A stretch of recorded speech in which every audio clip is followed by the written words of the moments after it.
Cyberpunk Uncensored.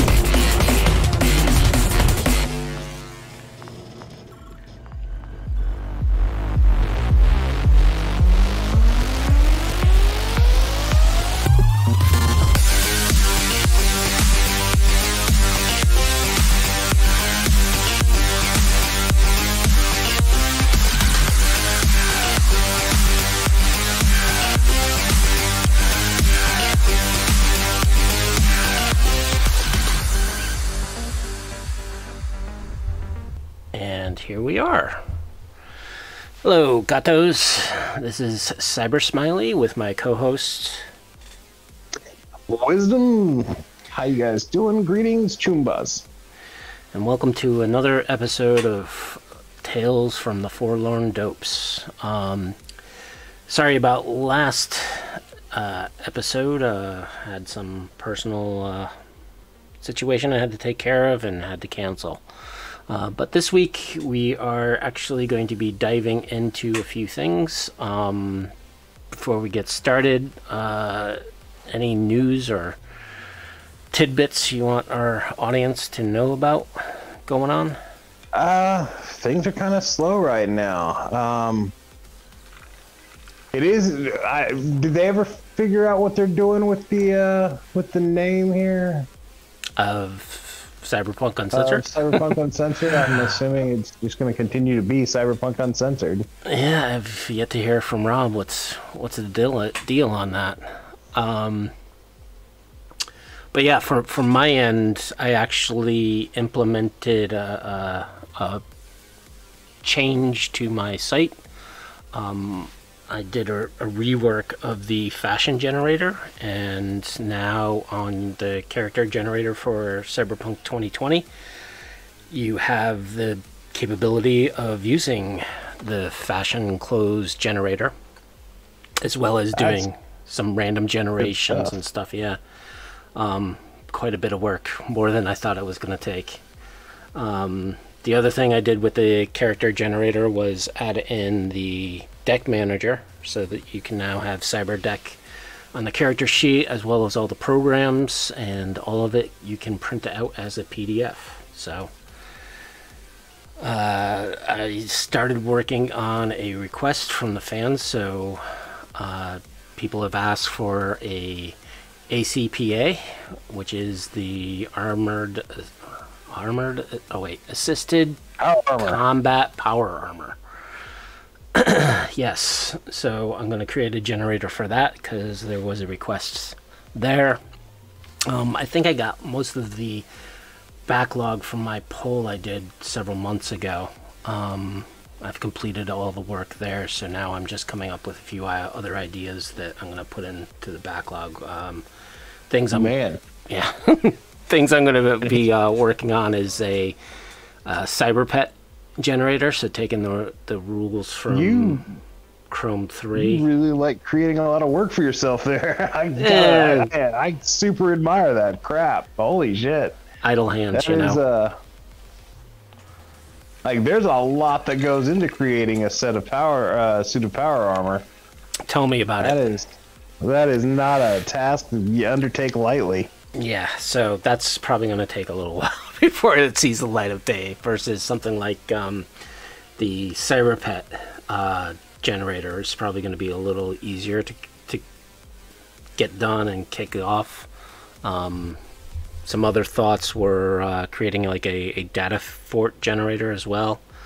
That's still kind of like an idea, a one-sentence idea. There was a few other things that I was looking to get done too. So my source books for Glass Road and the new Nomad campaign that I'm working on, those have been kind of I'm not going to say they've been put on a back burner, but I've been working on a espionage source book that has taken most of my focus lately. Yeah, I think that espionage book, I think there would be some people who are interested in it, because I've seen comments on Reddit and also in the various discords around people requesting that kind of stuff. So cyberpunk as a setting like really lends itself to that kind of thing. Exactly. This one's going to center all around like a secret organization, part of the UN type thing, so nobody has to tie it down to any one specific country. Really, the impasse I've reached is how much like gear do I include in this, and at what point would it be more ecumenical to just turn around and update like the Autumn Blade gear catalog type stuff, like. Because I've got just ridiculous amounts of like images that I've set aside for this kind of thing. So, and I just basically, how much bloat do I want to throw at it? Yeah, and then putting stats to those images is always fun. You know, that's one of the more relaxing things out there for me. Like I can just. It's trying. The stats are never the problem. I can make up stats for anything. What gets to be the problem is trying to give it flavor text. Trying to give each item flavor text and not have it be redundant. Because there's only so many ways you can say, well, this is a fairly nice thing. It does this and this. But here's this other thing that's almost the exact same thing. So. Yep.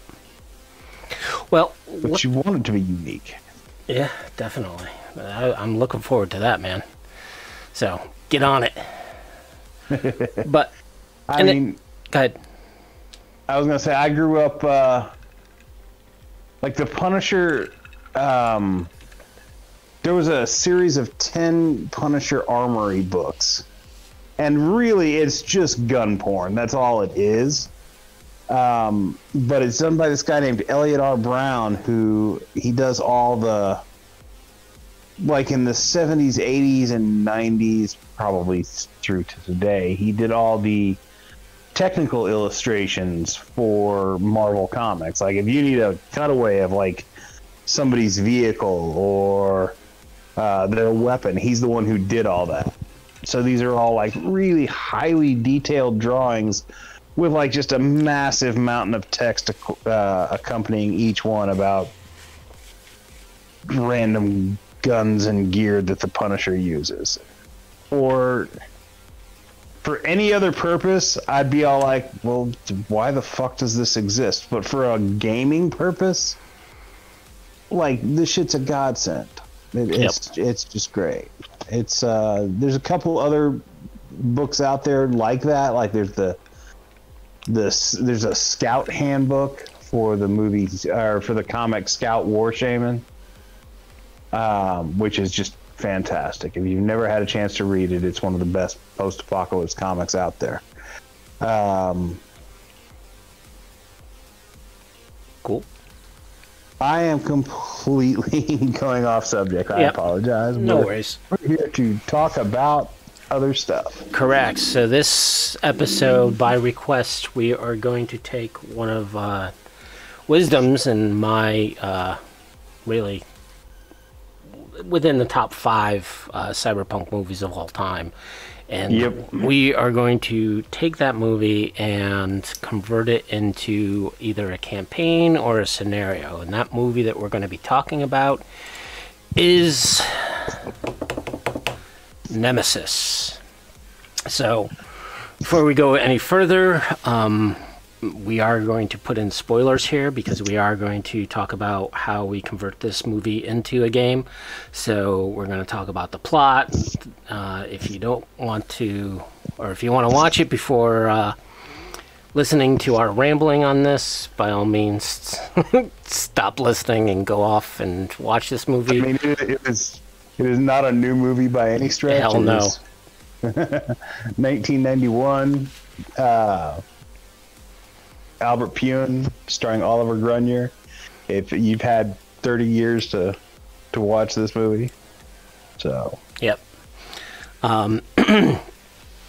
Yes. So the first Digital Craze says the first one loves it, and the sequels were meh. Yeah, so We don't talk about the sequels, other than to say that we don't talk about the sequels. yes, they have nothing to do with the original.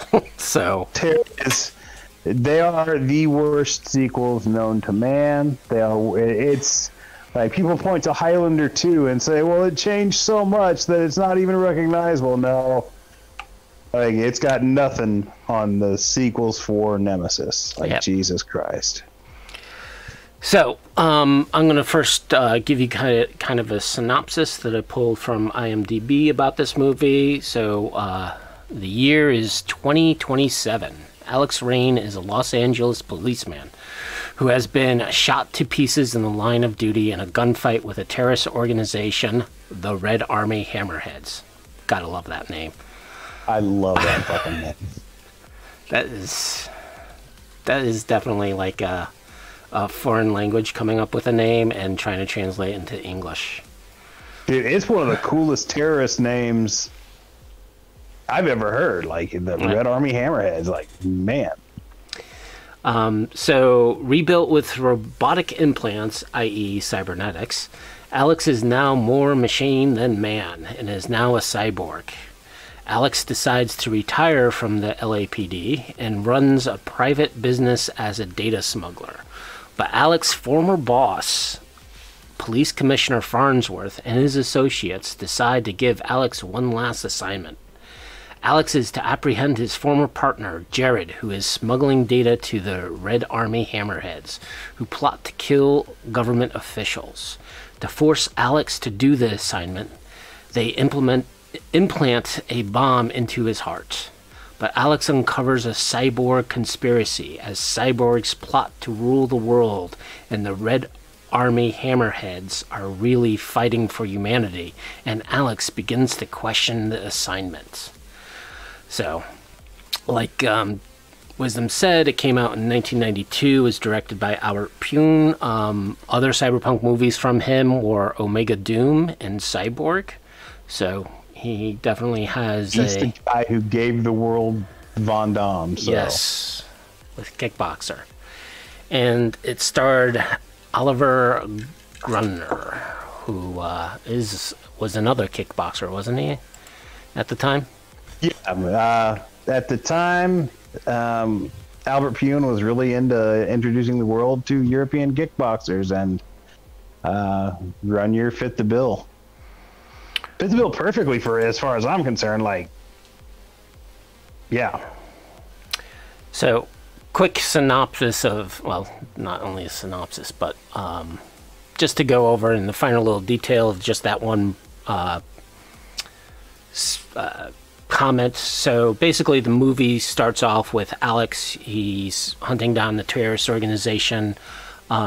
He kills a cyborg that is trying to make contact with the Red Army Hammerheads. Kills that cyborg, and the terrorists come in. There's a big shootout.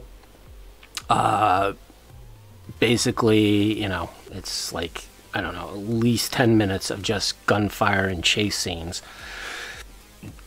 before finally Alex is downed by a rocket, which one of the terrorists shoots at him. I watch a lot of movies. Yep. And I'm going to say this, Nemesis was whether you like it or not, Nemesis was the first Western movie to really dive into the whole John Woo style of action. Yep. With shooting two guns akimbo at point blank range. Just, yeah, it also did it better than anybody else, to be honest. Yeah, and a lot of the gunplay and the action scenes were definitely inspired other movies. And when you watch it, you're going to be like, wow, that's where this came from? So yeah, everything you see, if you watch the movie, you'll be thinking, man, they ripped all this stuff off. That's not true. All those other movies that you're thinking of, they ripped off this movie. Yeah, so Alex is left for dead because he got shot up. Luckily, he saved a puppy. which is I don't understand the plot point in that. Tragic. Just tragic. It's a puppy. But the lead terrorist escapes. He gets rebuilt, i.e., more cybernetics are thrown into him. And he still works for the LAPD, and he goes and tracks down that terrorist that escaped, which is a kind of definitely a kind of cowboy western scene in which there's a showdown. And he kills that terrorist. You meet two other characters. One of them is more important than the other, although the other is kind of mentioned. So his partner, Jared, you meet her.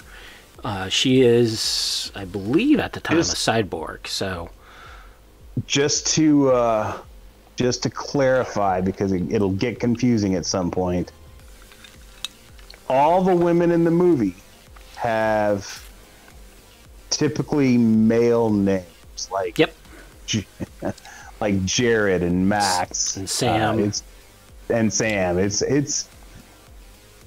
It continues on like that, even in the unmentionable follow-up things that didn't happen. But yeah, the first time you notice it, it's just like, wow, that's a different change. There's so much going on in these movies. Yep. Or at least in this movie, that it's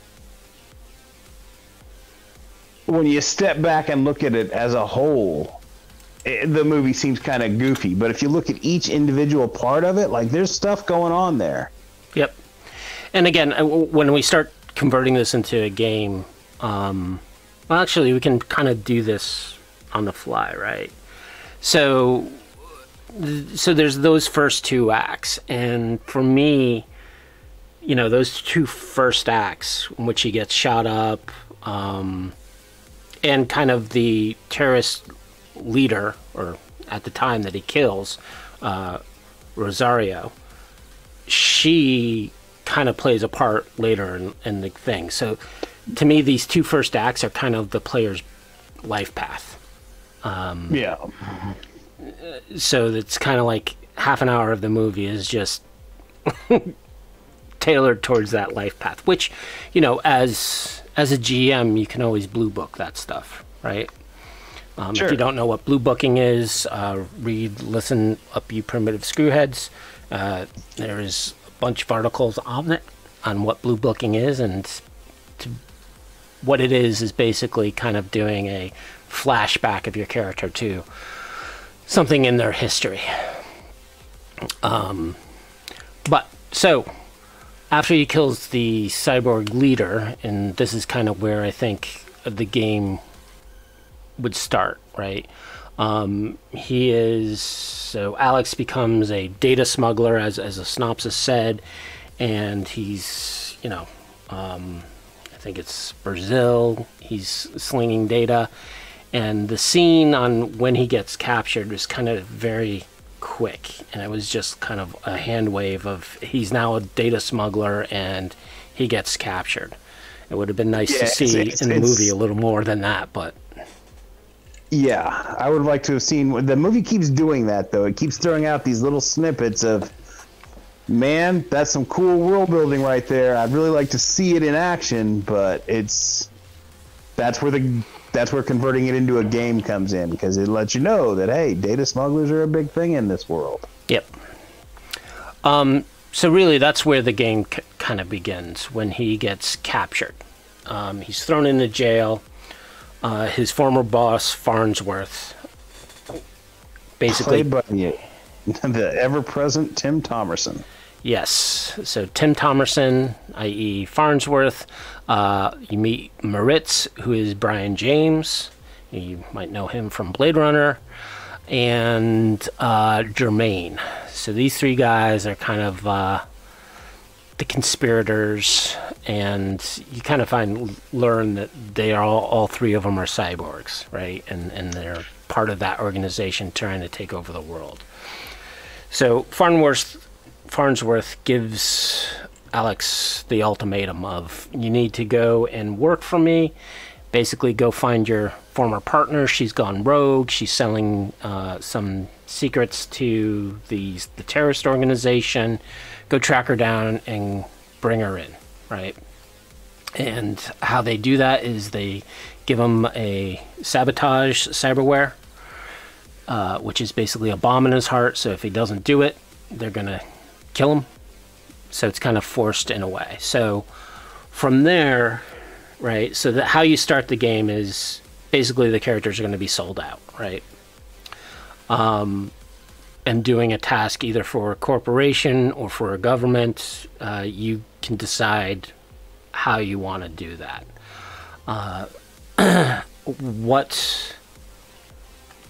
What kind of characters should be involved, or how many players? For me, it's going to be kind of a small group. Like, I would say 4 or less players really would make the game go smooth and kind of not get bogged down with too many decisions, too many roles, because this is an action movie. You want action. You want to keep it going action quick. Characters. Yeah. So, I mean, most of your typical cyberpunk characters are going to work in this setting. Netrunners, certainly. Solos. Solos are the obvious choice because, well, everybody in the movie seems to be a solo. But you do have hackers. You've got netrunners. You've got nomads. You've got corporates, cops. It runs the gamut. You can really kind of shoehorn anything into it. But like he said, I would keep the game fairly small. 3 to 4 players at most. You don't want to get any bigger than that because you want to keep things moving quickly. Yep. Also, you want to maintain a sense of desperation. Yep. And when it comes to roles, you definitely don't want to double up on anything that is non-solo, cop, or nomad. And you should have at least half the party should be a solo, cop, or nomad, right? Because they are kind of that combat class. Yeah. So they basically insert the cyberware and send off Alex to go and hunt down Jared. So cut to Act 3, in which Alex enters the town of Shanglu in Java. Java. Yes. There you Shanglu takes no shit, baby. No, it doesn't. So once he gets to town, you find out about the other various factors that are involved. So you find out at this point in the movie, it just becomes one. Like everybody you meet in the movie from this point on eventually goes on to become like a much larger actor. Like you've got Thomas Jane is in the movie. Jackie Earle Haley makes a brief appearance. Yep. Carrie Hiroyuki Tagawa, from like Mortal Kombat and Big Trouble in Little China, and Yuji Okamoto who was Chosen in The Karate Kid. Yep. And even in the beginning with Rosaria, Jennifer Gaddy, she was in a few movies as well.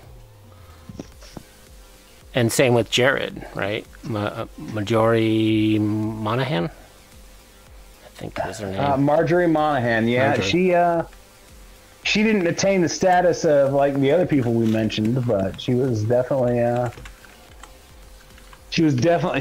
went on to other things. Yep. The only person who didn't move on, and I don't understand why, was Merle Kennedy, who plays Alex Rain's sidekick, Max Impact, and I really liked her. Yep. She gave off like Lori Petty vibes, but this is going to sound very misogynistic, but like for a good 3 minutes straight, Alex Rain has to throw her unconscious body over his shoulder. And young Miss Kennedy had just about the most perfect posterior I've ever seen. Yep. Also, later in the movie, Jackie Earle Haley, Rorschach, he made a small cameo. So, yep, as Einstein. Yeah. So when they get to town, right? So from a player's point of view, there are 3 factions currently in town, right? You have Farnsworth's cyborg group, which doesn't really make sense, but they're there. You have Jared's faction, which includes Julian, Michelle, and this guy Billy, who is I just remember Thomas James. Yeah. Future Punisher. Yep. And the main character of the first season of The Expanse. Yep.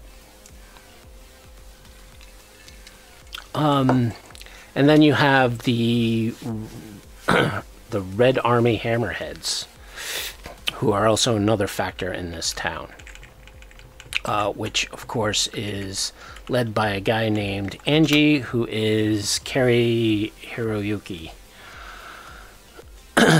So you have these 3 factors in town when Alex comes in.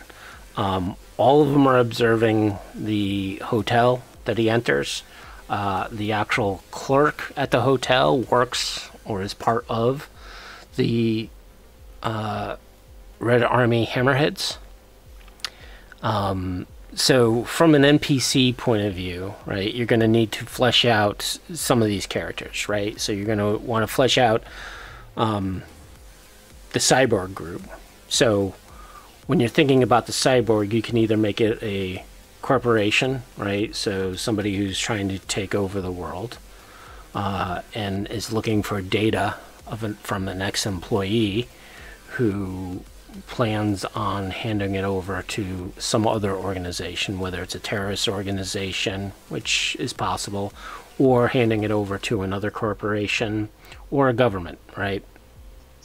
So you want to get some of those details down and fleshed out. So in the Farnsworth group, you have Farnsworth, who is the police commissioner.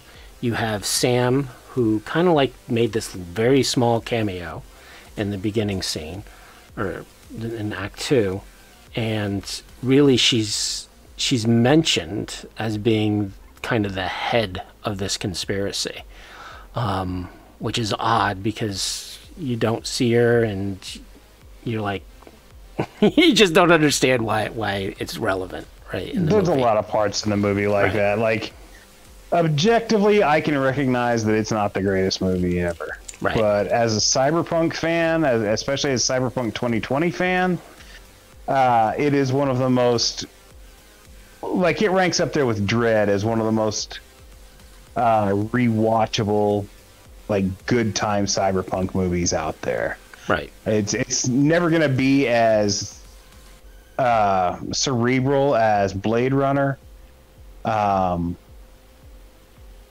But man, if you want the good popcorn movie without it, but you don't have to think about it too hard. It's your go-to. Right. So the NPCs that you would create for the cyborg group is creating Borgs. So that would be using the Gemini, at least frame, and then everybody, all the cyborgs in the movie pass as human. So yeah, Gemini would be the way to go. They're also fairly easy to take down. I mean, the Tim Thomerson's character Farnsworth is really the only one who just, and Alex himself, they're the only ones who just continually take damage and keep coming back for more. Right. So for Farnsworth as an NPC, you definitely want to improve the stats, right? And again, the Chrome books have ways on how you can beef up the basic models So take a look at that. Add some more bulk to him. Add some more SDP, SP, so he does not die like a chump. The rest of them, sure. But also keep in mind that Farnsworth is kind of the corporate that's kind of pushing Alex and the group. So he's kind of their handler. So you don't want to kind of have too much interaction between him and the party, because the party is going to just try to kill him immediately. I can tell you that right now. You want to do like they do in the movie where, you know, there are meetings, but the PCs are at such a disadvantage they don't even have a chance at stepping out of line. That's the way it's run, is that Farnsworth won't come and see you until you're like bound and gagged and tied up, and yeah. Yep. And for a corporation, you know, the perfect corporations, of course, you can use Arasaka. You can even look up some of the corporations that create Borg bodies, right? Maybe there's an AI gone rogue inside that corporation who is now trying to convert all of humanity into metal, and slowly work its way to change the world because it sees how the world has gone to shit with the humans in charge. And that's another kind of, so from this movie's point of view, right? So this movie is kind of this one part, or at least an introduction into a broader campaign. Of course, the movies that follow here don't really follow that campaign it's idea. Such a shame, because the way the movie ends, like, is supposed to lead directly into sequels. That's the way it's set up, and the sequels that the movie promises are so much more interesting than the sequels that we got. It's very sad.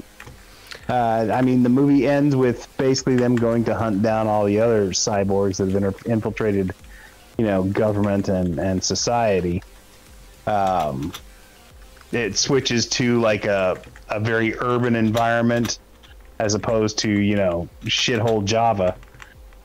They go to LA and it's badass, but you only see it for like 30 seconds. Yep. So you have that group, right, of NPCs that you kind of want to flesh out and kind of interacting. Farnsworth has his second in command, which is Moritz. He also has the guy who tracked down Alex when he was a data smuggler. So that's Marion. Interesting. A lot of the guys' names are women's names, like Michelle, Marion. Yeah, it reverses everything. So you also have that other NPC who kind of tracked down the party and captured them all. You want to keep him, and he's going to be a tougher Borg version than the rest of them. And he has a interesting cyberware in that he has this weird stun gun in his head. So his head cracks open and a stun gun shoots them and capture them. So it's a whole lot of work just to show a cyber eye weapon. Yeah. But man, for a B movie, it looked pretty darn cool. Especially at the time. So that's the bad guys, I guess you would call them. Because in Cyberpunk there is no right or wrong, there's just is. So then you have Jared's faction, right? So the Red Army Hammerheads. And the Red Army Hammers. So Jared's faction, right? So Jared, give you spoilers, basically she found all the plans that the cyborgs have around taking over the world, how they're replacing key people with cyborg clones of those people and putting them in charge, and basically just slowly coming to world domination. So that's what Jared's response It is. really reads like in the background of everything that's happening, there's like this whole invasion of the body snatchers where people are getting replaced with cyborgs. Yeah. And she's trying to stop this from happening. This horror story that's going on in the background that you never actually see, but again, that's the beauty of the movie, is it's got all these great little plot points that they don't explore, but your mind just kind of goes crazy with them. Yep. So Jared's second in command was Julian. Julian, you find out that basically Jared her body was killed and she was downloaded onto a chip. So if you think of an engram from Cyberpunk 2077, right, or an AI, basically gets stored in a device that now Julian is carrying around, and that's what Farnsworth is looking for, right? So Julian doesn't trust Alex, at least initially, or from what the dialogue says, but Jared kind of trusts him and feels that Alex will be able to take her to the Red Army Hammerheads to basically save the day. So it's one of the more cliche plot points that Jared is not only Alex's former partner, she's also his former lover, and he's all angry about her because she broke up with him and was a full cyborg. There's a lot to unpack in a short amount of space with her. And Julian just happens to be the sister of the terrorist. No, that's not Julian. It's not? No, that's Max. Oh, no, you're right. It's Max. Max is the sister. Julian just was a very loyal to the terrorist at the start. Yeah. She's loyal to Jared because Julian is another cyborg who feels the same way as Jared, which is, they are kind of anti take over the world and replace humanity. The cyborgs, even though they are the cyborg, it gets kind of confusing as to who's part of what faction. So there's this guy Billy, who is Thomas Jane's. He's sleeping with Julian and kind of infiltrated that little organization, and he's actually an agent from Farnsworth. He is human. Wanted to see Thomas Jane's dong? There you go. Yep. So he's complete human. So he's kind of been being used as a pawn.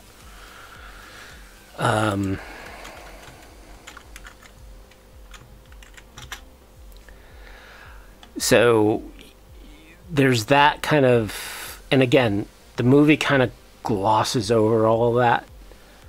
As a GM, I would actually expand it a little further on Billy's role. The Julian or the Billy role, like they could have done a lot more with that, and like he was basically an undercover agent who was trying to infiltrate the Red Army Hammerhead, and Jared's little group, like a go-between for him, and they could have done a lot more, but that's the nature of the movie. Like I said, all these little plot points. So then you get to the NPCs that you kind of want to write up for the Red Army Hammerheads, right? One is going to be Angie. He is the last head of one of the cells for the Red Army Hammerheads. He hires Max Impact, who kind of becomes Alex's companion throughout the rest or half of the movie. You have Yoshiro, who was the hotel clerk, who he's also a pilot. You find out later in the movie.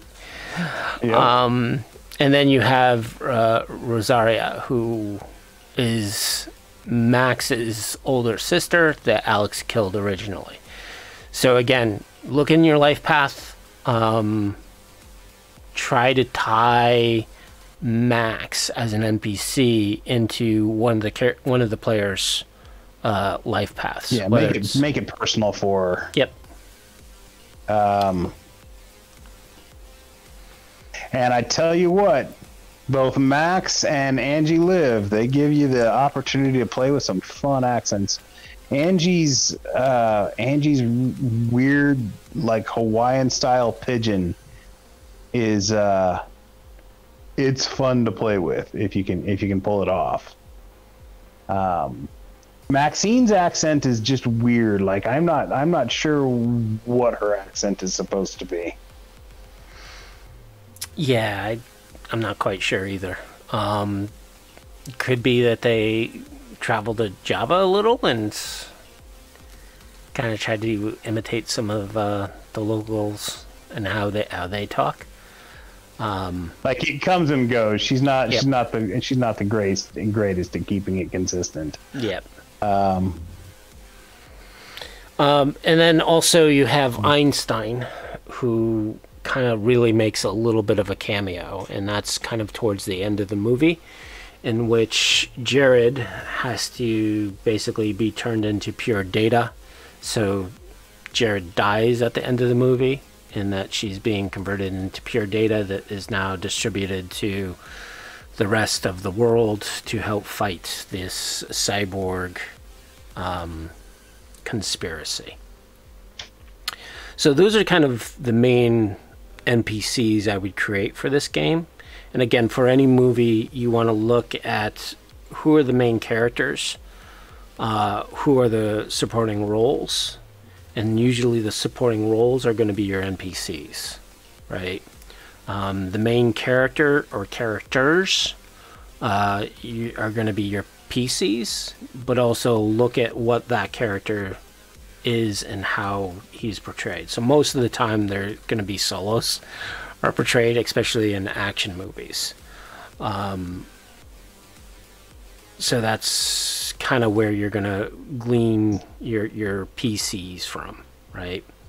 And kind of orient the story around that. Now, you could watch something like, what was that movie with Mark Wahlberg becoming the Judas Priest singer, right? You could actually base a campaign on something like that for rockers.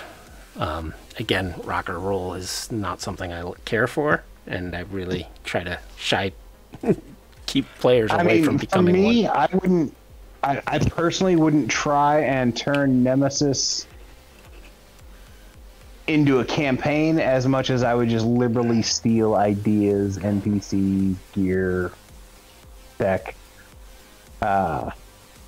locations. I would just liberally steal from it and convert that into game, as opposed to trying to turn it into a source book. But if we're going to turn it into a source book, if we're going to use it as the basis of a campaign, for me, the main characters in the movie are really just it's just Alex and Max. Those are the PCs. Everything else is an NPC, and you could fill the rest of the PC roles as needed.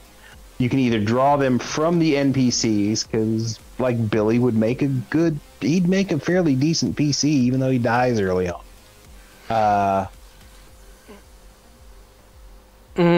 Yeah, but how would you get him involved with the rest of the group, right? So he's kind of, I mean, I can see him being a PC and that he's hired by Farnsworth. And well, I mean, if he lives long enough, like he was supposed to be Alex's contact. Alex was supposed to go talk to him. So if he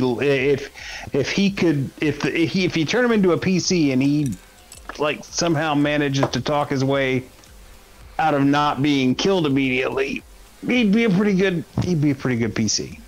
Yeah, Yeah, so really, Shang Lu would be the starting of the game. Yeah. So you could have Max, who's a solo, right? That character has been hired by Angie to keep an eye on Alex, follow him, gain intel on. Is she a solo though? Like she comes across more of a nomad to me. True. I don't know why. That's just always the vibe I've gotten from her. Mostly because she really doesn't know how to fight at all. Which is opposite of a nomad, I guess. But I don't know where else I'd put her. Right. And Billy would probably be a fixer type of role. Yeah, Billy would definitely be a fixer. So there you have your at least three characters involved. I wouldn't make Julian a PC at all. No, she is. I mean, she's nothing but a disembodied voice for the entire movie, really. But you could, if you needed more characters and you want to pull them from the game, you could grab any of the Red Army Hammerhead characters or any of Julian's tribe. Like, you could grab any of those guys and gals and turn them into a PC. Like, that would not be difficult. They would all fit perfectly fine. There's nothing to say that Angie Liv has to die. Obviously, Toshiro is he lives, and he could just take a more active role in the party. I mean, that's. But I mean, see, the one thing I have a problem with Billy as being a PC is because he's kind of beholden to Farnsworth, right? And how would that player, would he sell out the rest of the party? Well, yeah, I mean, that's Cyberpunk 101. So. True. But not all players appreciate, double-crossing other players. No player. No, if you're not the one doing the double crossing, nobody appreciates that. Like, you bastard. But I mean, it doesn't have to go down that way. He could be as easily swayed as anybody else. True. Obviously, Billy is human because like they don't waste much time in killing a simple bullet to the head. Like, it's done. Right. So now I would take and kind of fleshed out which ones are NPCs, which ones are PCs, and how we can implement that. So next would be how to set up the various scenes you would have in either this as a scenario or the starting to a larger campaign, right? To me, it could definitely morph into a campaign because, depending on how you set the cyborg takeover and how big of an organization that is, whether it's a global organization or something that's local to the country that they're in, and again, you can kind of narrow the scope of it to turn it into a quick scenario. Yeah, I mean, it's like I said earlier, like once they get to Java, the movie goes really quick, and it's really just escape from Java. That's the whole plot of the rest of the movie. Yep. But it leads off into this other thing where you would be hunting down the remaining cyborgs who have infiltrated, everything. Yep. And that's where the meat of the campaign would lie. I would go with that. Yep. It also gets you back to an urban environment, or really any environment, but like that's where the meat and potatoes of the campaign would come from. The rest of it is just like establishing what the game is going to be about and the setting. Yep. And there's definitely a few scenes, right? So the scene in which Angie first meets Alex, you kind of don't know who he is. But he makes a little bit of an introduction that he's kind of the underboss of the town. Doesn't really tell you he's part of the terrorist organization, at least initially. And then, of course, Alex just gets rid of him by saying, hey, man, I got a bomb in my heart that's going to explode and take anybody out near me. So, and then that's when Julian comes in. And she bomb get accident. Yeah, so she actually delays the bomb from going off, and also destroys any type of surveillance where he had. So he had a transmitter in his eye that she took out. So during that, pretty good scene too. Yeah. Like pretty good special effects. Again, it's a B movie, but special effects are on point. They yeah. So much better than they had any right being. Yep. And then I think in that scene, that's where instead of Julian killing off Billy, she would bring Billy along and kind of introduce Billy to the Alex player. And that's how the group kind of forms. After she destroys the spyware, that's literally spyware, that was installed in Alex, Farnsworth's group moves in to basically eliminate them all. So that turns into kind of an epic firefight that I loved. Yeah, it's you get introduced to some concepts that this is where you first start seeing stuff that gets stolen later on with the dudes with the I love the dudes. They've got one of them's carrying a 50 an cal. MG42 on a pencil, or not a pencil, on a gyro stabilized mount, and the other one's carrying a 50 caliber M2HB on a gyro stabilized mount. Like, think of the heavy machine gunner in Aliens. And they just like knock holes in walls and just walk through them. And then there's this scene where Alex like shoots the floor and goes through it. They actually like that was stolen by Underworld. Yep. And like Mythbusters did a whole thing about it, like proving it's not really possible, but that doesn't. Rule of Cool outweighs Mythbusters. That's just the way it is. They did not give Nemesis proper credit, the bastards. And I think that's where, Julian will force the players to, hey, you guys need to escape. I'm going to take care of these. If the players decide to stick around, definitely have one of those Borgs carrying a 50 cal. And if the players aren't scared of a 50 cal, you need to teach them fear. Jesus, if you're not scared of a 50 cal, I don't know what kind of game you've been playing, but it is not Cyberpunk. Yeah, so that kind of turns off into this whole big chase scene. And during that chase scene, that's where Max gets introduced to the group, right? So during that chase scene, Alex is running. He talks with Jared, finds out what's going on, the whole conspiracy, the information she has, and how he needs to get her to the terrorist group, right?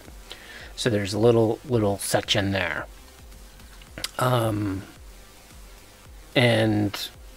when Alex is about to be killed, that's when Max shows up and actually kills the person who was going to off him. So again, that's when the introduction to the Max character can happen. So that kind of can happen within the first hour or two of gameplay, right? I mean, the Max character, the player is probably going to have to sit for a little bit, but, as long as they're comfortable with that, and there's always that awkwardness of how to start players into a game. I mean, I remember one game that I was getting into with a GM, and he's like, "Yep, I'll introduce you when the time is right. the party gamed for 5 hours and ended the game, and I was not introduced as a player because it just never happened. But I was cool with it. You know, it's always fun to be part of that experience in the storytelling, and it also gives the player at least some insight into how the other players are going to be acting, and also gives them cues on how they're going to play their character once they're introduced. So then Max will bring the party to Angie, or the Red Army, to kind of hand over Jared to them, so that way they can get the information to where it needs to go. However, again, Farnsworth miraculously knows where they are, and where they headed to. It tracks them down. It was it they interrogated Yoshiro, the hotel clerk, to find out the information? Any of it. I mean, it shows them sticking him up, and I think he gives away the room number and whatnot. That's really about the only interrogation you see from him. They get the important information by doing like a mind sweep on Jared's, right? Or not Jared, Julian's corpse. Julian's. So that scene happens, and you forgot this. I love this movie. The quotes in this movie really make it.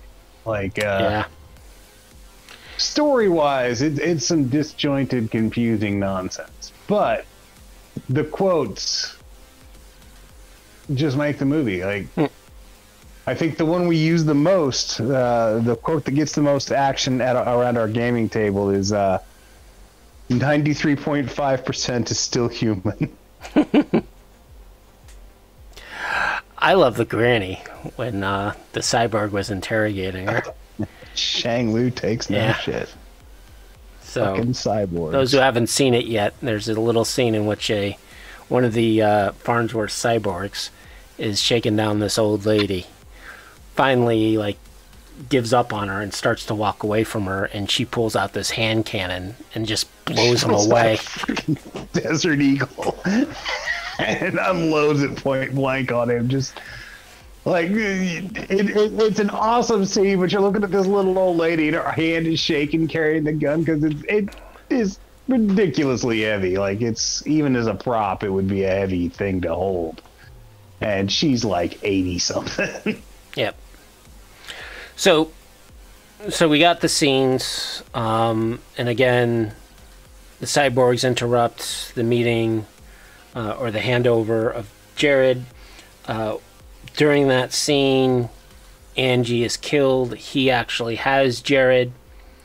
Farnsworth picks it up, and literally, Alex comes in, swoops in, and steals it out of his hands. And again, a chase scene begins. And this time, the party, right, is trying to escape the island. And they're trying to head to a volcano that Max knows about that has a airplane that's ready to take them off to where they need to go to take Jared and get the data from her. So again, there's more of a chase scene. Again, you want to create more Geminis, drones of NPCs going after them. And you also want to have Farnsworth at that scene as well. So it's going to be kind of a final boss battle with various chasing. Again, this is going to be kind of long distance firefighting. So you can always tell the players, oh yeah, you got Farnsworth, dead to rights, boom. I mean, really, at this point, the movie becomes nothing but an excuse for one action scene in an exotic location after another. Yep. So break out some battle maps, some really cool ones, and just give the flimsiest of excuses as to why it moves from one to the other. And again, you reach the one battle map, zip line to the other. zip line to the next. And of course, the great thing about this particular scenario is there's going to be greater distances. So it's not like city fights in which, you know, it's very rare you're going to be at long range when you're in a firefight in Night City with any weapon. So this actually gives you more chances of missing than hitting, right? Because there is going to be that long range. And do the players really want to be in close range to a full conversion? If they think they do, yeah, they're going to be mistaken.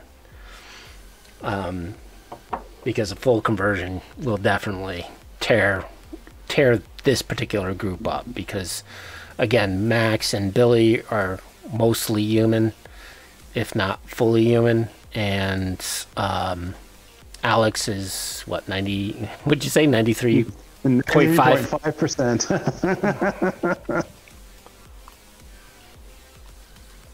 So, and again, so at the end, they get on a plane, they flee. If you want, if Farnsworth is still kind of in operational condition, you can do that wonderful fight scene in which he jumps on board the plane and begins to fight Alex and gets thrown into a volcano. And then from there, that's when you can either say, okay, you downloaded Jared, scenario's complete, and call it a game, right? Or you can say, well, there's still that greater conspiracy that's continuing on, and develop more scenarios in that campaign aligning with, you know, like they say in the movie, the character Sam, who you were introduced very briefly in the beginning of the movie, is the person behind it all, and then going off and trying to defeat Sam. Again, a lot of these cyborgs are kind of, for me, I would make them more AIs than what they call cyborgs, because to me, cyborgs are part metal, part man. Yeah. So technically, they're really robots. Yeah, they're robots. They're basically Terminators with a personality. Yep.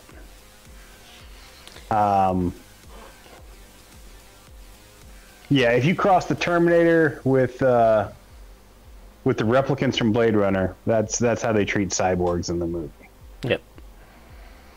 And if you're wondering about how do I make a robot, just they're Borgs, right? They're Borgs without a human or without flesh brains, right? So that the computer processing is their brain. It's not that hard to switch over. So again, and that's the one thing that I think Cyberpunk 2020 didn't have a lot of, which was robots. I mean, they have little drones, they have little small robots, and the bigger ones, kind of the industrial ones, but they never really got into things, robots like from... Gee, my mind's completely gone. The Asimov movie. Well, no, because, yeah, at that point, you're dealing with a lot of individual AIs, and I think they were trying to keep the concept of AIs as still being this kind of fringe idea, as opposed to, you know, mainstream, we deal with it every day. And most of your typical robots, like you would see in iRobot or Nemesis or Blade Runner, like they're functioning at human level, and that adds an entirely different dynamic to the tech level of the world. Yep. So that's kind of how I would convert a movie into a game. That was kind of quick topic for us. Normally we ramble on, but I mean, there are other ways to do it. Like I said, you can just grab bits and pieces and just steal it outright for your game, or change the names and a few details. You can just take the plot of a movie and turn that into a campaign. I've done that with a lot of noir films, like straight up just the Maltese Falcon. Don't even really change the names because most of my players haven't seen it because, well, we live in this day and age where most people aren't going to seek out black and white films. Yeah. So you just stole the plot of, hey, there's this valuable artifact that may or may not be real. Yeah. Well, I mean, I would basically I ran a it's the only time I've really do this kind of thing is I ran a private eye campaign for Cyberpunk 2020, and it was a small campaign. It was only 2 players, and every new chapter in the game was basically me just ripping off an old noir film, mostly like Raymond Chandler and things like that. A lot of Sam Spade, Philip Marlowe, basically any of those old noir movies. They were fair game for me. I would just rip off the plot completely, not change the names or anything, because like I said, they weren't big onto watching old movies. But if your players are, just change the names a little bit, go with the flow, steal the whole thing. Nice. Heck, that's how you get movies like The Big Lebowski. I don't know if I could make a Cyberpunk. Well, maybe I could make a Cyberpunk movie out of Big Lebowski. You could absolutely make it. I mean, it's a Philip Marlowe story. They just changed some names and made it a little more goofy than the original. Yeah. The Big Sleep. I never saw The Big Sleep. Well, it's The Big Lebowski, except everything's taken seriously. Oh. I see. Yeah, so any other movies that you think are good for converting into a Cyberpunk game?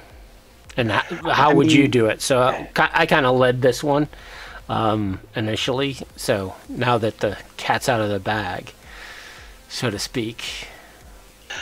Yeah. I mean, it works really well when you actually have some sort of structure. So you want to play, like for me doing it as a private eye campaign, it was easy to find, movies about private eyes that I could just rip off wholeheartedly. If you're running a cop campaign, I would grab, say,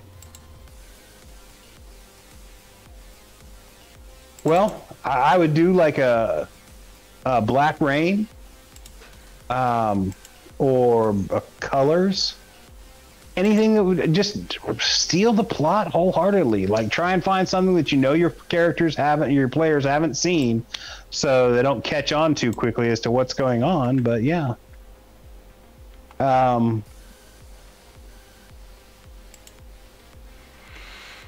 know everybody wants to be original all the time, but sometimes you don't. Sometimes the juices aren't flowing right to create your own thing, and you've got the game looming ahead of you. Just take it.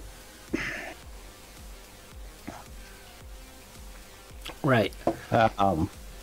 And the other thing about game or scenario design, so I've always been from a bit of an old school, right, with first edition. And I know that game scenario design and kind of game theory has changed, at least in the past few years, a couple decades, in which encounters are more balanced, right? So I think in D&D kind of more introduced that whole here's your CR. This is how you kind of level set monsters and encounters with the players. I am an old school mindset that not all encounters are going to be balanced. Not, and when I say that, I mean... I don't believe in balance. What I do believe is I will not throw an encounter at players that they can't survive one way or another. Like, sometimes surviving means getting the fuck out of Dodge. Just running, retreat, get the hell out. Yep. Sometimes it might even mean, surrendering. But I don't do the TPK. I don't do it. I personally put way too much effort into my games, into the games that I run, and I become as invested in the players' characters as they are, for me to just, wipe out the party and end the game prematurely over nothing. I've never understood the fun in that. Yes, I agree with that.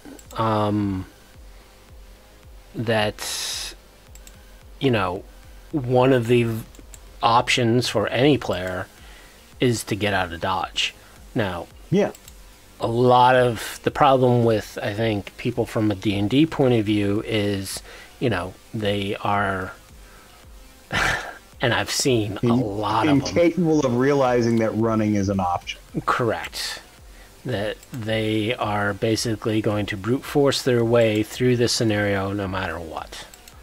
Come hell or high water, which does not work with some scenarios.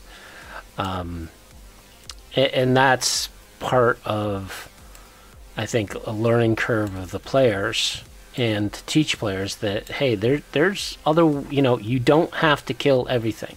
You don't have to win, right? Because that's the other problem, I think, that a lot of gamers have, is that whole win scenario.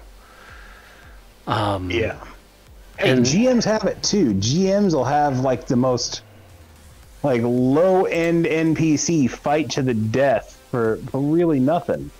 Like, have those guys run away. Yep. Don't make them just stand there and die like it's a video game. Agreed.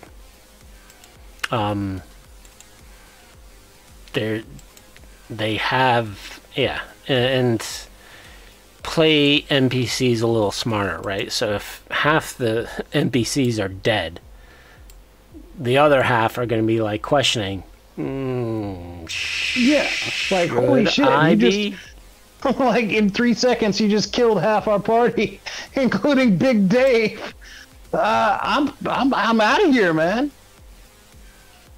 Yep.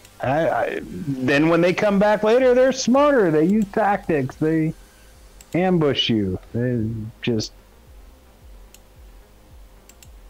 people complain to me about they can't have recurring villains in Cyberpunk, and I'm all like, well, do your villains run when they get outnumbered or outmaneuvered? No? Well, that's why you don't have recurring villains.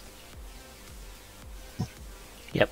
And, the villain isn't always going to be around them, right?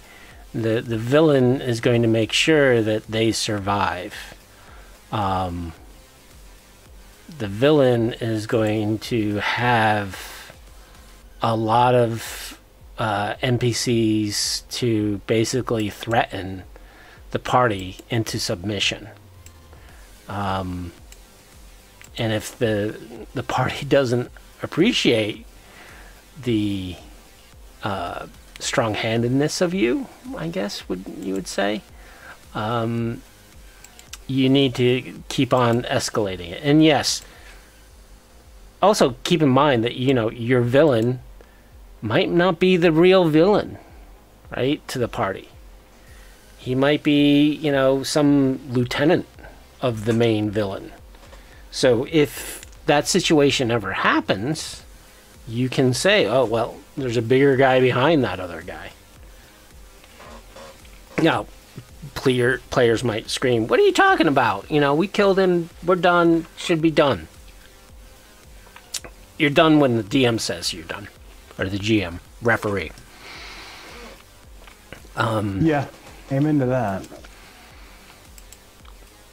So there are tons of ways in which, you know, you can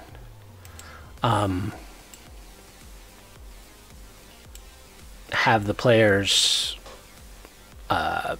not defeat your main big guy.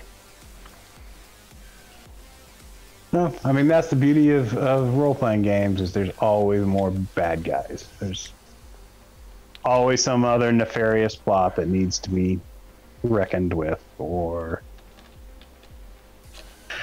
yeah, somebody out there who's just begging for an ass beating. Yep.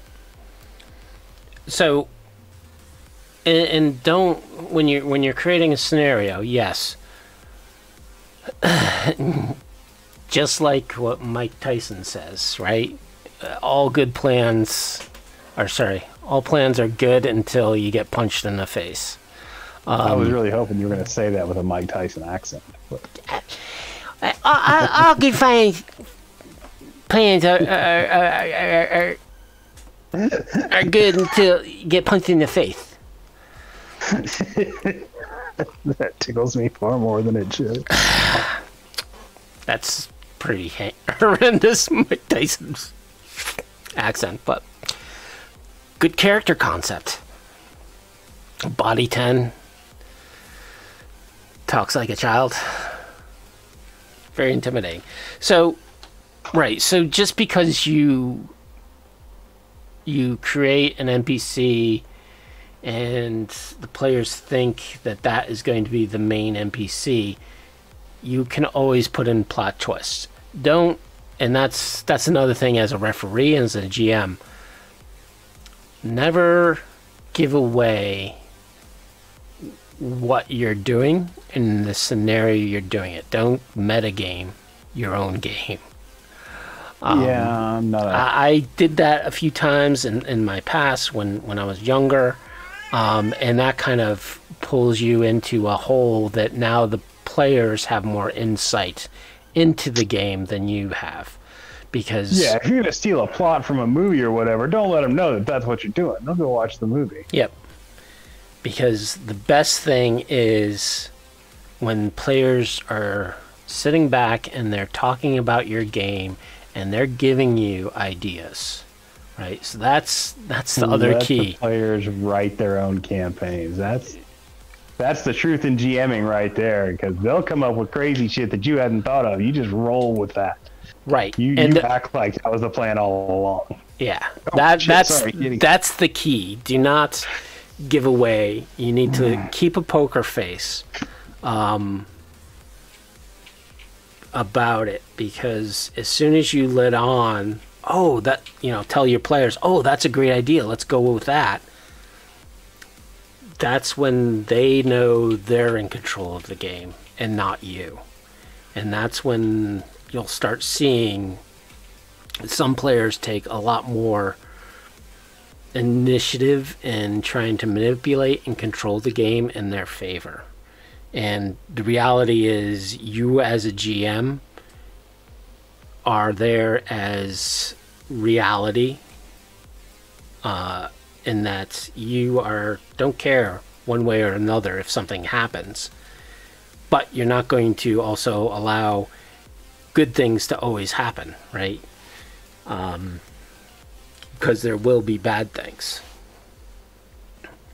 So, yeah. I don't know, what else do you feel you want to talk about with scenario creation and getting inspiration, how to convert ideas? Really just flesh it out. Whether you're coming up with your own stuff, whether you're swiping it from somewhere else, or a mix of both. The key to running a good campaign, in my opinion, is to flesh it out. Make that stuff feel as real and familiar as you can, even when it's something that's wholly alien and unfamiliar. You got to portray it in a way that lets the players know that, you know, that's where they are. The second most important piece of advice I can give as far as running a campaign is let the players pick which NPCs they're gonna glom onto. Like give any NPC you introduce, even the most minor, like just street vendor, give them a personality. Don't go wholehearted into it. Don't like write any stats down or anything like that. But make them each have a unique voice, and then let the players decide which ones that they're gonna like grab onto, because they always will. There'll always be some NPC somewhere that they're just all like, "Oh my God, this is the coolest guy ever. We gotta protect him. We gotta help him out. Yep. We gotta turn this guy into a long-term contact." And then you go from there. Don't try and force it on them, because it'll never work. If you've got some fixer idea that is sitting in the back of your head, you wait. You don't introduce that character. You wait until they grab a character, and then you throw those traits onto them. Yep. And never bank on an NPC living. Never. Ever. Because if sometimes the players will kill them, sometimes it just fucking shit happens. Exactly. So, for example, with what we've done with this movie, right, and Farnsworth, if Farnsworth gets killed within the first chase scene, that kind of ruins the whole going forward with it.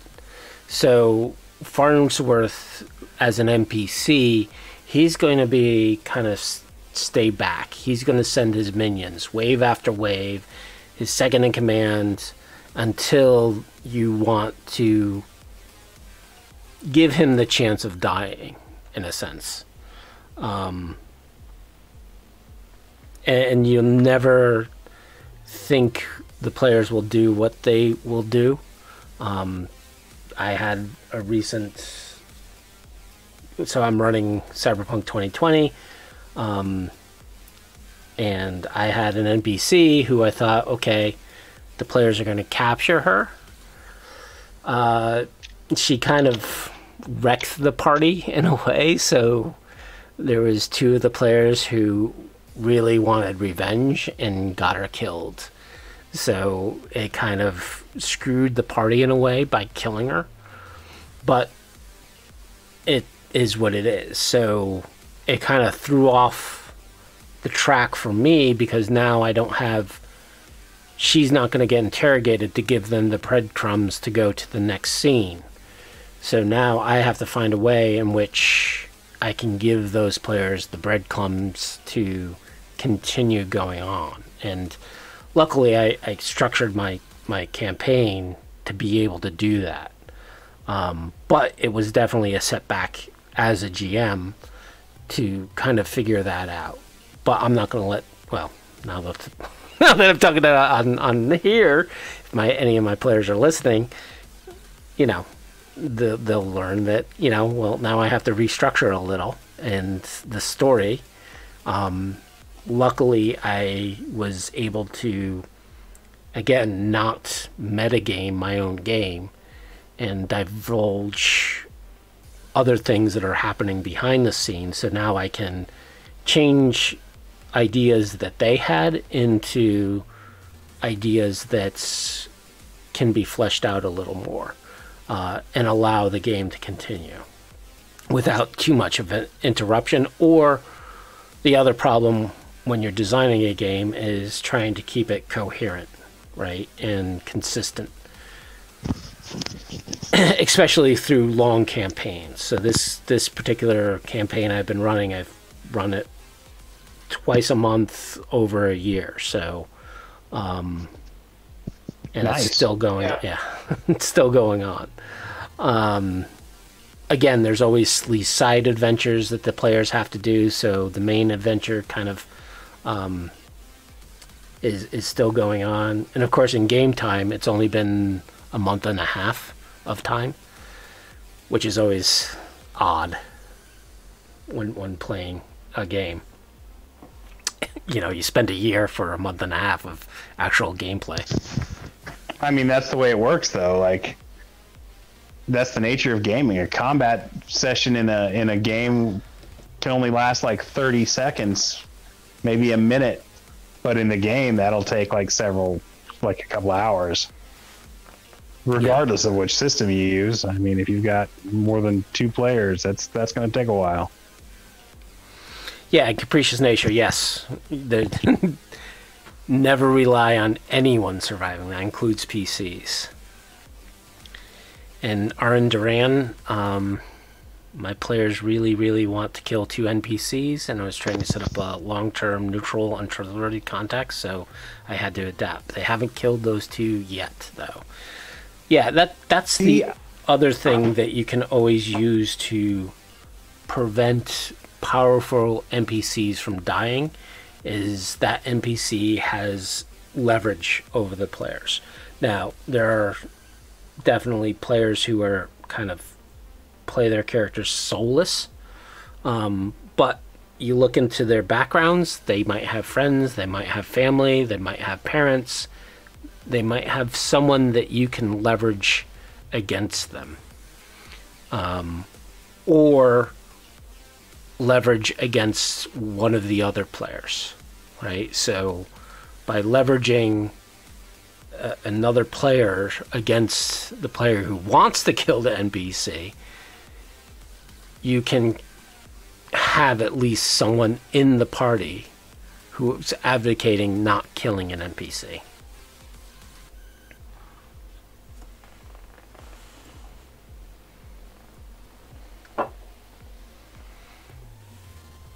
I don't know. I don't throw a lot of... As a player, I don't do a lot of business with untrustworthy contacts. In fact, that's how my player decides who he's going to do business with, is how much he trusts them. In general. Like, I've had some players who were pretty stupid who would just work for anybody. I've had others who were desperate. It's going to change with each game, but in general, untrustworthy fixers and whatnot don't tend to last very long. I don't know why I got off on that tangent, but yeah, I mean, I disagree with that, Arik. I disagree that all contacts are untrustworthy. If you're untrustworthy, nobody does business with you. That's the entire point of the reputation stat, is you gain a stat for being, a man of your word, for doing the job you're paid to do. At the same time, fixers are gain their reputation for not screwing over their clients. If every job that if a fixer screws over everybody that works for him, nobody's going to work for him.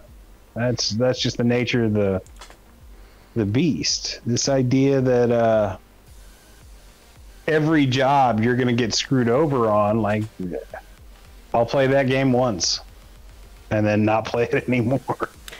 Well, and that I think is kind of a problem with Cyberpunk, that there is that concept of untrustworthiness, right?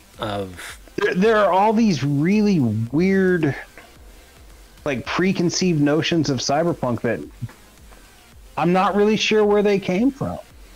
Well, it's the criminal element, right? So the fixers and asking you for doing a job, and so the untrustworthiness and that's the problem, well, right? Yeah, only trust them so far, Arik. I'll agree with that part. Yeah, and that's kind of the problem, especially with starting campaigns and starting new players and starting GMs, right? Is there is going to be people who try to screw the party over, right? That's sure. Part of the dark future. Now, how do you... Even the ones you trust, I mean, at some point they may betray you if the circumstances are right. But if everybody betrays you, you're just going to say fuck it and get a 9-to-5 job working at the gas station. Even then, your boss might betray you. Yeah, but that probably won't get you killed. True. So it is. It's definitely a bit of a trope. And as a referee, you need to have... It's definitely a balance of how to introduce that that fixer who sets you up with a job that screws you later, and not destroy the player's conception of fixers or people who are hiring them, because they're always going to be paranoid that that particular fixer is going to screw them over. Now, the real point of it, and kind of Cyberpunk 2077 kind of went into that, how some fixers screw you over. And of course you could look at Dexter Deshawn as one of those fixers who screws you over. Technically he's not screwing you over. He doesn't know the circumstances. He knows the fallout. And the fallout for him is, I need to cut and run, so I'm going to kill the players and get the fuck out of Dodge, because now I have Arasaka on my ass. And he does have a good rep, right? So he's... The situation in that game really leads to... I used to be trustworthy, but you all fucked up, and I need to get the fuck out of Dodge. You fucked me, so I don't give a shit about you now. Now, if... Like, if the fact you fuck up as badly as the players do in 2077, yeah, you are collateral damage at that point. So, when you're doing that type of, untrustworthy and will the fixer screw you over, fixer's only going to screw you over if you screw over him. And when I say screw over him, you screw up the job bad, you put him in a position that he is now hunted. Kind of that similar situation happened in my campaign around that particular NPC, and the fallout with that is there's definitely now a lot more paranoia around the group, as well as the fixer who hired them. The fixer still trusts some of the players, but some of the players he does not trust. So he's kind of like giving them good graces up to a point. So you always...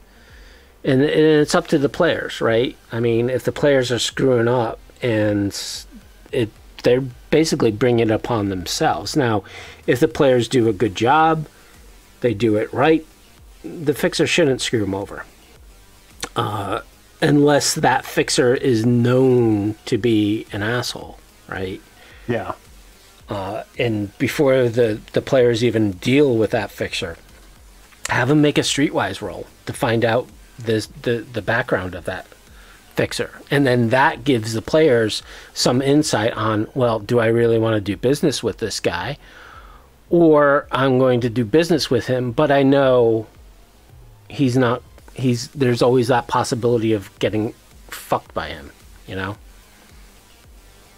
Absolutely. I mean, the fear should always be there to some extent, but I mean, there's also got to be some level of trust. Yep. Relationships are complicated. That's it. That's basically what it all boils down to. Especially in the cyberpunk world. Yeah. Yeah, so from scenario creations, so if you have a fixer or a corporate, they're only trusted to a point. Now, corporates, I think, are a little more in their own best interest, and part of that own best interest means, dealing fairly with the people they hire to do jobs. Granted, at some point, you know, you may do it. There may be circumstances which cause them to betray you, but that should come at the end of a very long relationship. If it's going to have any real impact, that should be all like, oh my God, I can't believe he betrayed me, after we've successfully worked for him for like a year now. Right. And again, that leads into another scenario of, okay, you've been wronged. What are you going to do? Right. Also, it's the conflict I talk about a lot between like one-shot con gamers and like people who run long campaigns. Like there's definitely a dichotomy in how those games are run. And it took me a long time to realize that. Like a lot of the things that get written out there and published are more for the one-shot campaign crowds. Like, we're going to run this simple thing. It's going to last maybe 1 or 2 sessions, and that'll be it. And I have just... That's not how I run games. That's not how I've ever run games. So for me, that's still an alien concept that I'm still trying to come to grips with.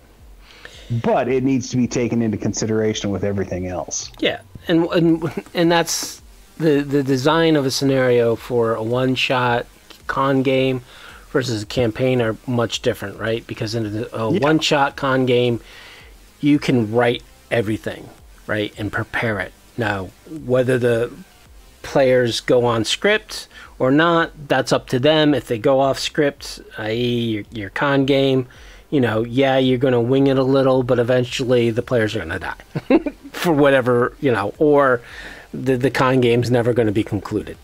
And that's something that, you know, I think players want some finish, especially if you say, hey, this is a one-shot. This is going to last 4 to 6 hours, and then we're done. You're not going to continue, and that's the way it is. So you always, and I've written con games, so I know I set an end goal. That end goal, it's not always a good thing. I've had various situations in which, you know, my end goal was, okay, the players are going to die. Why? Because it's a con game. Why should it matter if they die or not? Versus a campaign that is more organic in that, okay, I have an idea, I have the end goal of this campaign, but I really don't know how the world is going to, or how the story is going to flow to that endpoint, or if that endpoint's actually going to change and morph into something different than when I first started off. So campaigns can be a lot different, and not only, so when you're designing a campaign, not only are there, you know, finite campaigns, and there's also the open-ended campaigns, and that's kind of what I do. Basically, I run a campaign in either till the player's real life destroys the campaign and breaks up the party kills themselves, or they actually get to a conclusion that I wrapped up.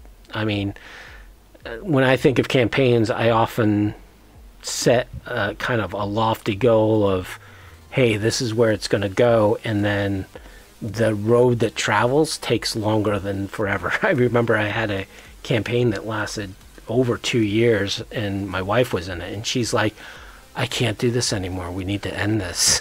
So I had to actually come up with an ending, because she just couldn't, you know, playing the same game over and over.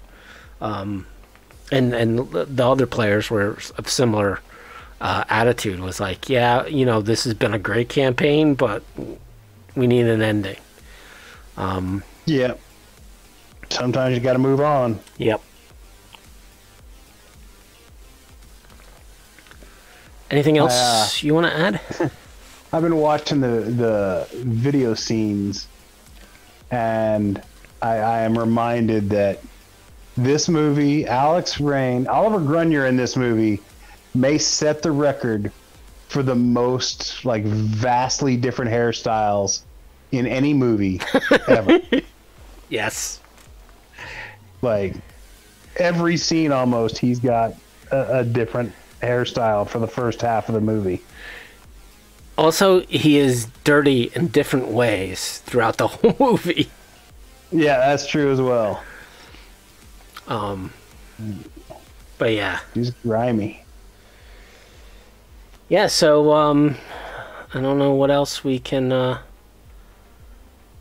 talk about when it comes to campaign scenarios and converting a movie. If you guys want, hit me up. We can take a look at another movie, maybe how we would convert a non-cyberpunk genre movie into a campaign, like how you did Maltese Falcon.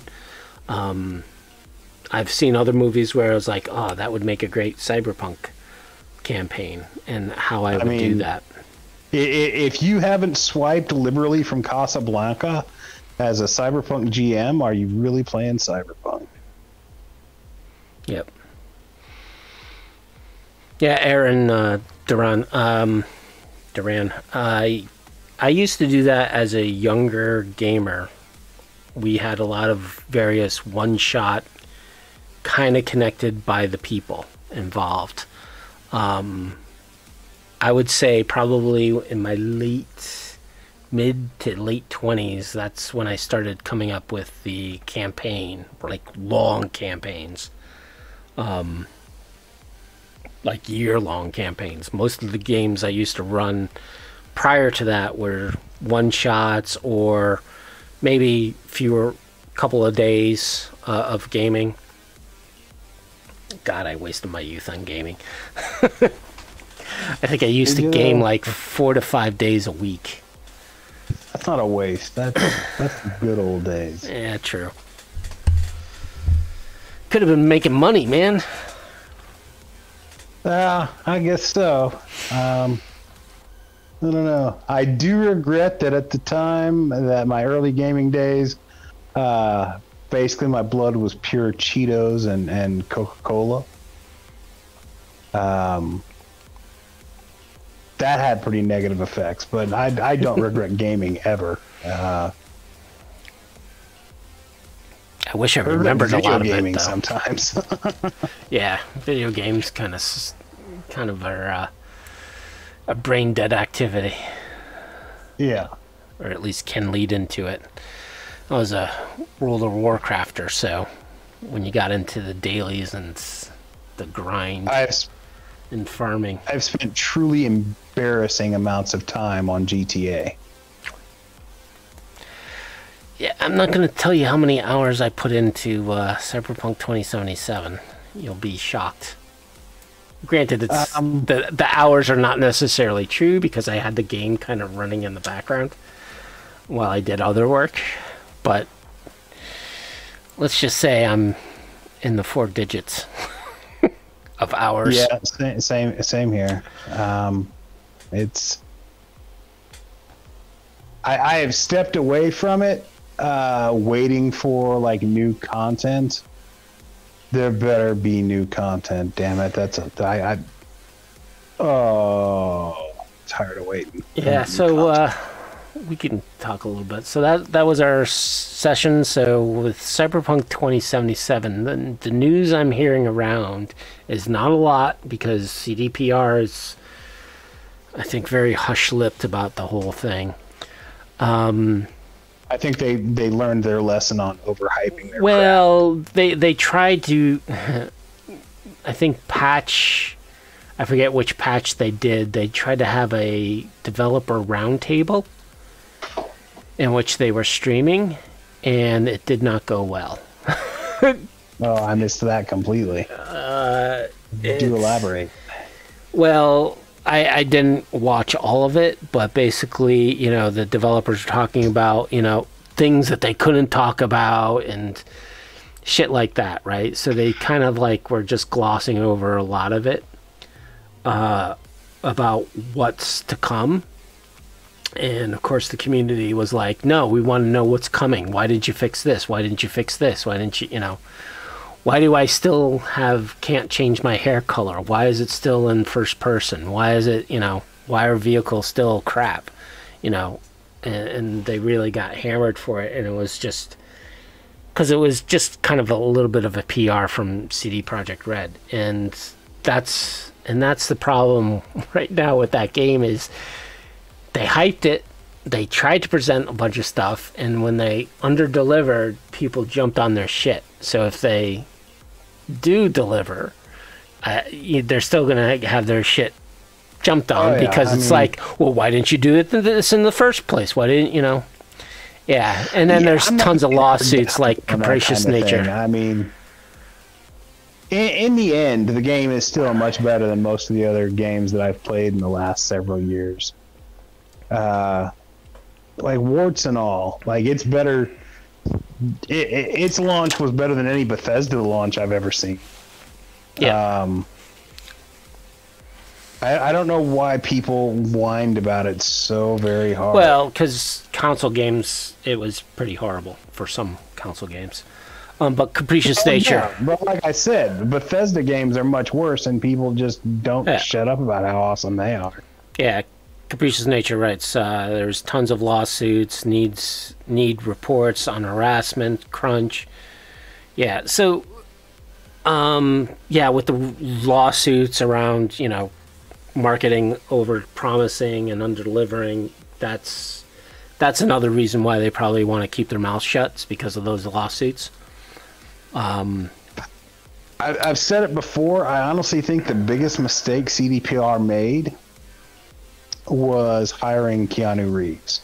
Not that Keanu Reeves isn't brilliant, not that he doesn't do the role brilliantly, but they pretty much had to stop midway through the game when they hired him and change the game. And rewrite everything. It was no longer the game that they had been working on.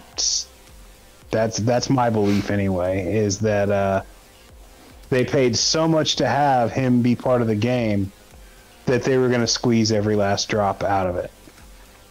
Yeah. Note we're talking about Cyberpunk 2077, so I think it's probably going to be the remaining of our time here. So yeah, I mean, CDPR has had it rough around this game. I thought they did a stellar job. I'm noticing more bugs now since the various patches compared to my first playthrough, but again, my first playthrough was through rose-colored glasses because I was just in awe and just loved it. Of course, now with my 6th playthrough, because I need to do every role and every sex to determine exactly what all the differences are. But yeah, I think when it comes to like crunch, capricious, the game development community is always going to have crunch. Don't care who you are, what you are. I'm a software engineer. I've had crunch. I've had projects where I had a 36-hour day, literally 36 hours, straight through getting a project done to meet it on time. Does it suck? Fuck yeah. Did I get rewarded after the fact? Fuck yeah. Now, if you don't get rewarded after the fact, yeah, that's a problem.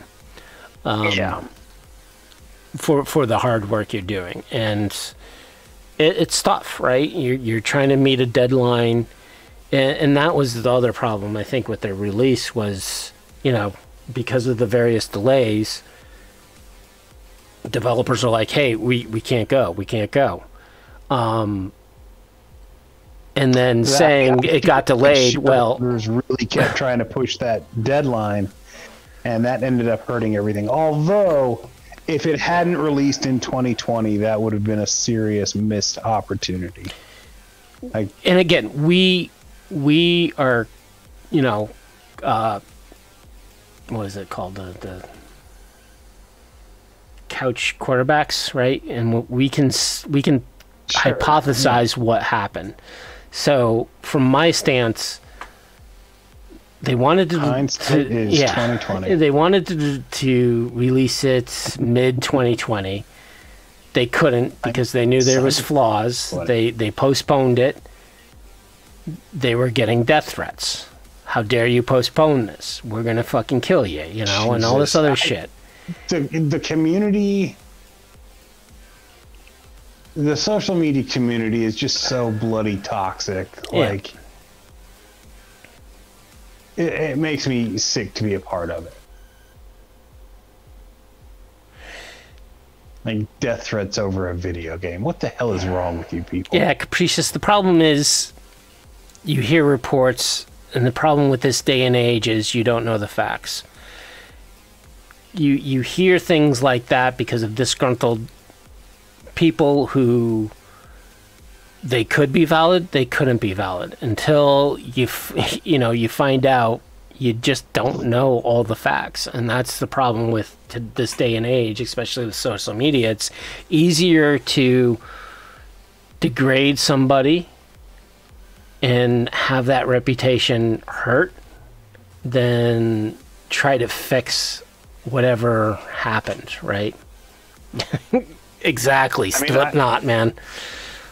I get emotions running high and heat of the moment stuff, but Jesus, chill the hell out, people. Is there certain cases that might be true? Yes. Are there all the cases that might be true? Don't know, right? We weren't there. We don't know. There's 3 sides to every story. There's the person who's complaining, the person whose fault it is, and then there's the reality. And you just don't know what the reality will ever be. I hope, and again, so I follow a couple of YouTubers who kind of follow CDPR, but they are hiring. They are pushing out new ones, I think, because there's going to be a shareholders meeting soon, sometime this month, like literally within the next week or two. Something's probably going to happen, whether there's a new patch, some more DLCs. I understand that they are working on a new DLC. Exactly what that is, it's still hypothesized exactly what it might be. I mean, supposedly, all I personally want is to be able to run around in that world with my friends. That's all I want. Multiplayer is probably not going to happen within the next few years. Yeah, I know. It's such a wasted opportunity. It is. But from what I understand, the next DLC or a future DLC that's probably going to come out in 2022, they're going to be expanding Pacifica. In some of that closed off area that's there. Again, that's all hearsay, rumor, possibilities. But a few months ago, they started on hiring some of the modders. So we can see exactly what happens with the modders. And of course, the problem with the modders is they mod PC games. They don't mod the console games. So their mods don't always necessarily possibly will work with console games. But we'll see, you know. I would love to see. I have no doubt we're going to hear at least something before the end of the year of new patch, possibly some minor DLC downloads to do some things. But I know that Cyberpunk 2077 is not going to go away from that point of view. So all you fans, expect more. So that's talking about Cyberpunk 2077. News around Red. I heard that Chrome Black might be coming out within the next few months. I do not know any specific timeline, but from what I hear, it's pretty close to going to the printer. That would be nice. I'm very much looking forward to seeing what's in it. Although, with anything cyberpunk related, deadlines are more of, or release dates are more of a nice to have guideline. Yeah. Our Talsorian, I've never banked on their timelines. They always put out quality product. Oh, they do. I agree. It's yeah. I mean, I'm very much looking forward to Chrome Black. I hope it comes out as very soon. But until it materializes, I'm just going to keep an open mind about it. Yep. I do know that, and it was solicited on one of the other sites. Apparently, they're putting out a collection of all the front books from Cyber Generation. Oh yeah. I forget what it's called, but I did see that solicited on one of the RPG sales sites. Well, I think it was solicited a little bit early because they haven't announced anything about it, obviously. But it's nice to know that CyberGen is getting some support. I know they've done a few specials in the past around CyberGen with Drive-Thru RPG.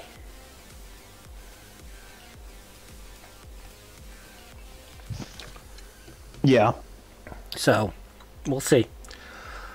Yeah, that's for the younger listeners out there.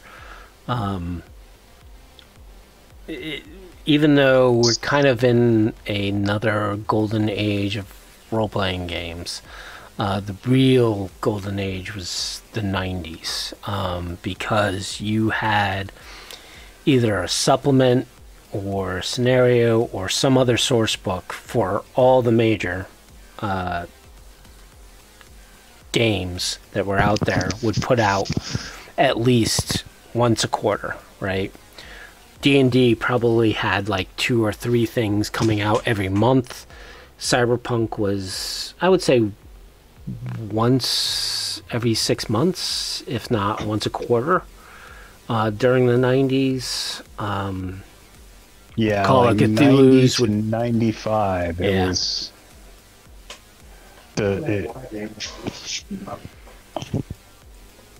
So to me, I think that was kind of the golden age of role-playing games before that bubble hit, and the bubble hit and kind of ruined it for everybody. Because I think companies were like, "Whoa, we have so much product that we pushed out that we're getting back," and you even see it with like D&D. Kind of continued it with the 3rd edition, in which they tried to flood the market. Same with Pathfinder. Dude, 3rd edition was the second renaissance. Jesus Christ. They introduced the concept of the open gaming license. Yeah, and that kind of like just screwed the whole gaming market, in my opinion. And it also stagnated games in general, because you had clones of 3rd edition. Everything was 3rd edition, and or 3.5. And that was the great thing. I mean, it was good for gaming stores. Like, they boomed because of it, but talk to the gaming stores with all that inventory that was stayed on their shelves. Yeah, in terms of longevity, it was bad. But even for creativity, I mean, yeah, you didn't care necessarily about the rule system, but then again, you want rule systems to constantly evolve. You want to find better rule systems, and it kind of turned into, oh, this is just a 3E clone, so D20 all the way, versus coming up with new ideas. I mean, if you look at the 90s, where you had like the various systems that kind of came out, so you had Cyberpunk D10 plus stat plus skill, get over DC, which other systems kind of used, and I think some systems before it might have used that as well. But you also had, like, Vampire the Masquerade and Shadowrun, which you had dice pools kind of introduced, which kind of phased out, which I don't understand why, because I love rolling tons of dice. I think it was just the math around it that people just didn't like. But just Math is scary. Oh my god. But just how those systems work and how you take probability and make it into your own. When 3E became open source, everyone just flocked to it because they thought, well, people don't give a shit about new, exciting, different ways of playing. They just care about, I just want to know what I'm supposed to do. So I've rolled a d20. Good. I'm going to roll a d20. Which kind of sucked and really brought down, in my opinion, game mechanics, in that it just no longer became as creative as you can be. And I think that's kind of why board games became this new renaissance. Not only because it was family friendly, but it also introduced other different types of game mechanics. And, board games can differ between different board games, and how you roll dice and how you play the game, which I think role-playing games kind of got stagnant in that way. Yeah. I mean, it's always going to be the problem, though. D&D is the monster. It's the one everybody is familiar with. It's the one everybody plays, and it's the one everybody expects all other role-playing games to be like. Yep. So trying to introduce new games to people can be like pulling teeth. I don't want to play this game with complicated, different rules. Like, really, these rules are much simpler. They're all contained in this one book. Yeah. All right, so that's our end of show rambling, I think. Because I think we'll just continue to ramble. So, again, we talked about how you convert a kind of movie into a scenario, how you can take aspects, convert the NPCs, how you would look at the actors and the characters within the movie, how you can kind of convert them into players, and just coming up with at least creating either the campaign start or at least creating a scenario on it. So I hope this is helpful. If you guys want, we can always do another one in which we take another movie and do the same kind of criteria, breaking it down, pulling out the NPCs, creating the various scenario or scenes within the scenario, etc. So let us know. Let us know in the comments or on the Discord what you want to see from us. If you want even big or small, if you want to see how we tackle like converting a piece of tech or a rule, we can do that. If you want to see how we do another movie, like you said, comic books, anime, whatever, let us know what you want to see, people. And if thank you for showing up and listening, though. Yeah. And if you're watching this on YouTube and you actually got to the end of this session, please put in comments and likes into the YouTube, and definitely support Cyberpunk Uncensored, both on YouTube and Twitch and his Discord. We really appreciate him hosting us. So, again, you can check me out on cybersmily.net. I have a bunch of utility apps for Cyberpunk 2020 and Cyberpunk Red.